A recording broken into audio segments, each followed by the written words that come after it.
제가 사실은 저는 지금 또 여전히 타임 루프에 갇혀 있다고 할 수가 있습니다.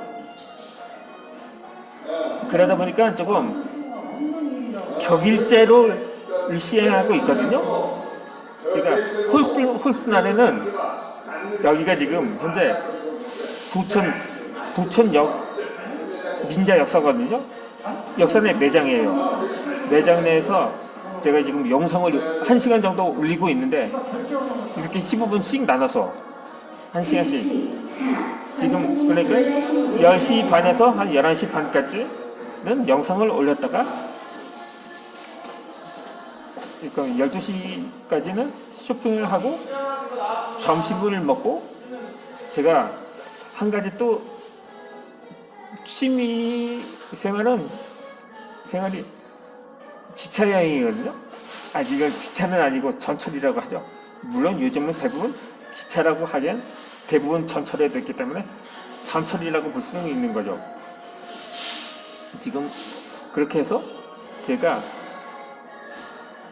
지하철을 타고 서울역을 해서 수원까지 왔다 갔다 합니다. 오직하면 내가 어렸을 때 제가 작가에 앞서서 열차 승무원이 꿈이었을 정도였거든요.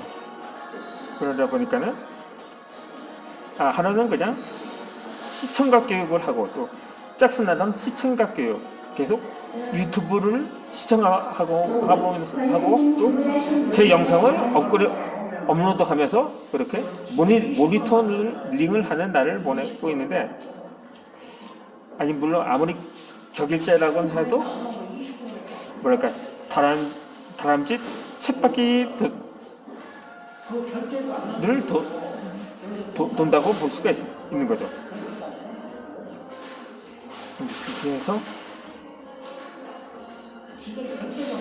그렇게 해서 이제 물론 제가 껍질 수업은 제가 이전에는 온라인 쇼핑을 하면서 유튜브 촬영을 하기 전에 온라인 서점 사이트에서 서평을 올리는 일이라고 볼 수도 없는데 직업이 아니면 뭐 그냥 단순히 취미라고 볼 수가 있는 거죠. 취미 그 전에 유튜브를 알기 전에는 책을 그냥 계속 책을 읽었거든요. 그렇다고 낭독을 할 수는 없고 그냥 속으로 그냥 속독을 할 수가 했는데 하루 1시간 정도 지금 유튜브 영상을 촬영하는 시간 정도로 할애해서 그때 작년에는 좌석을 완전히 처분을 했더라고요. 제가 7층 교보문고 본점이거든요. 거기 있었고요. 제가 그러니까 그 전에 제가 유튜브를 촬영을 하면서 그냥 그 관련 영상만 올렸거든요. 그냥 책을 읽어주는 것이 아니라 그냥 그러니까 무성으로다가 그냥 책 본문 글만 보여주는 영상도 있습니다. 물론 제가 이전에 개인 계정으로 몇 차례 시도를 했는데 거기 또 촬영이 불가하다는 직원들의 말에 따라서 장소를 옮기기 시작을 했어요.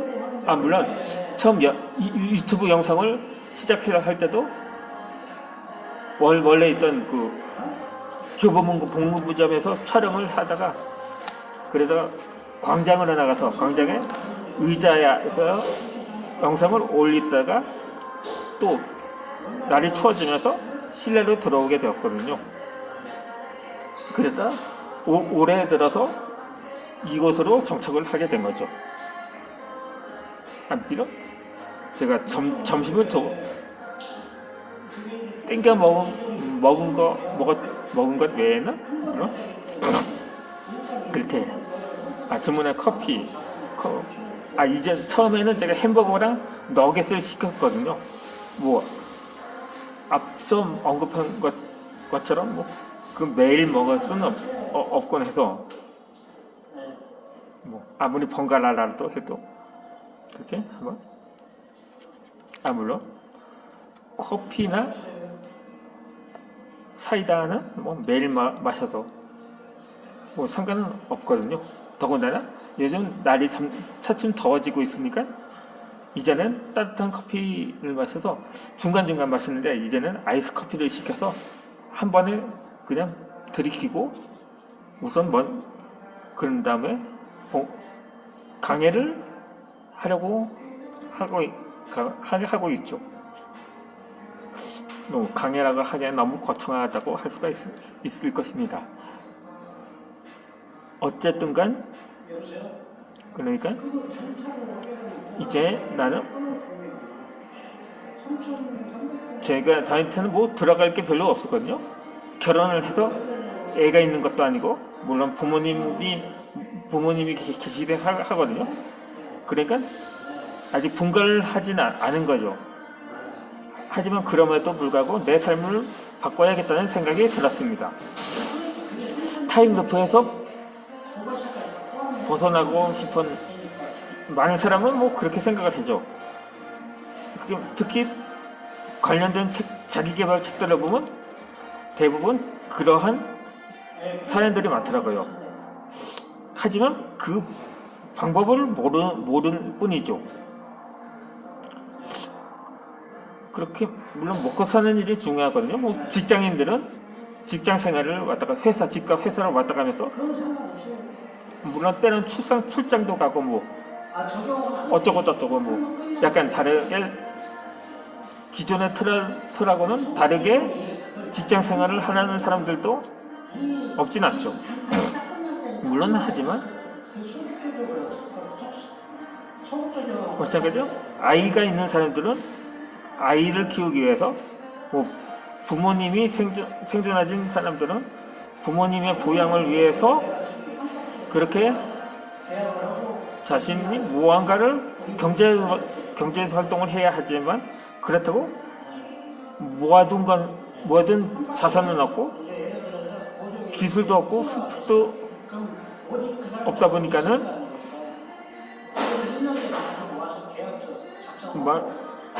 물론 대부분 사람들은 그렇게 생각하고 살아가고 있다는 거죠.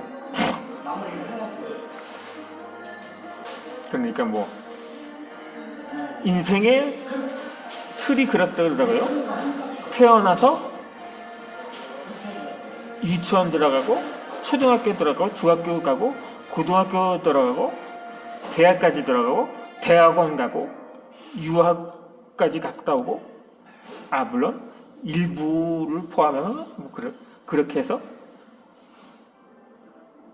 그러면 학생이라는 명칭을 거의 뭐 10년에서 15년 정도 그렇게 하다가 또 취직을 해요. 졸업하고 취직을 하면 거기서 뭐 사내 커플이 되기도 하고 그렇게 결혼도 하고 아이를 많으면 셋이나 아니면 뭐 하나 요즘 뭐 저출산이다 보니까 극히는 3명 이상 된 분들 커플은 극히 드문데 최소한 한두 명 정도는 아이가 있고요. 결혼한 사람들이라면 그러다 보니까 또 그 아이를 위해서 또 투자를 해야 하거든요. 그러다 보니까 자신만의 무언가 자기 개발을 할 기회가 별로 없는 거예요. 그래서 요즘 사람들이 결혼을 안 하려는 이유가 그런 이유도 물론 없지는 않았네요. 나를 위해서 한번 살아보려고 하는 자신들이 아이와 배우자를 책임져야 한다는 그러한 보장은 없으니까요. 하지만 그것이 지금까지 인류가 살아왔던 역사의 수레바퀴인 건 어떡합니까? 물론 가족들과 여유가 있다면 경제적으로나마 그 일찍이 아니면 누구 말대로 조상제 때대로 재능과 끼를 물려받아서 어린 나이에 이미 억만장자가 된 사람들은 그렇게 굳이 일에만 치여 살지 않고 여행도 다니거나 뭐 자기 개발을 하기 위해 가족들과 협력을 하기도 하죠. 하지만 일가산 모조에서 나를 찾기 위해서 독서를 하는 사람들도 있고요. 그렇게 해서 물론 아무리 생각해도 가장 좋은 것은 책은 읽는 것밖에 없다고 봅니다. 그래 또 경제적으로 여유로운 사람들이 책을 즐겨 읽지만 하지만 이 일에 바빠서 책 읽을 시간이 없다고 말하는 사람들도 있기 마련인 거죠. 물론 그렇다고 퇴근하고 나면 쉬어야지. 물론 책을 읽는 것도 쉬는 방법 그게 어떻게 물론 눈이라도 쉬어야 한다는 건 거죠. 근데 이 세종대왕도 평소에 농내장이 있었다고 합니다. 근데 그 원인이 그냥 고기 같은 기름진 음식을 많이 먹어서 그런 거다. 아니다. 책을 너무 많이 읽어서 그렇다. 그렇게 다양한데 의견이 다양한데 그렇다면 세상에 사람들은 할 게 없을 것입니다. 물론 눈은 몸이 천냥이라면 눈이 900냥이라 한 것처럼 시력을 잃으면 저희 산송장 수준도 안 된다고 하는데 장님들 꽤 겁나서 책 읽기를 깊이 한다면 진짜 사람은 아무것도 하지 않는 거냐. 그냥 누구 말대로 그냥 태어났기에 마지막 못해 산다고밖에 볼 수가 없는 거죠. 그렇게 해서 그래서 책을 읽기 전에 나는 내 생각대로 삶을 살지 못했습니다. 물론 나 자신보다는 국가와 민족을 위해서 그것을 생각하며 살았던 거죠. 그러다 보니까 어렸을 때 즐겨 읽었던 이 역사 속 위인들을 롤모델 삼은 것은 어쩌면 나름대로 그 책을 읽으면서 행동으로 실천하고자 하려는 마음가짐은 있었던 거죠. 그렇게 해서 이런 삶이 반복되는 일상 속에서 몸과 마음이 가다듬으려 듣고 했던 거죠. 그래서 그러다 보니까 건강에 자신이 있던 사람이 갑자기 몸이 아픈 경험을 하고 나면 운동도 시작하고 먹는 것에도 신경을 씁니다. 하지만 안 하던 것을 시작하는 것만큼 두렵고 어려운 일은 없습니다. 물론 제가 또 헛소리 하다 보니까 거의 시간이 다 되었는데 이제 나머지 보충 설명은 이어서 올려드리도록 하겠습니다.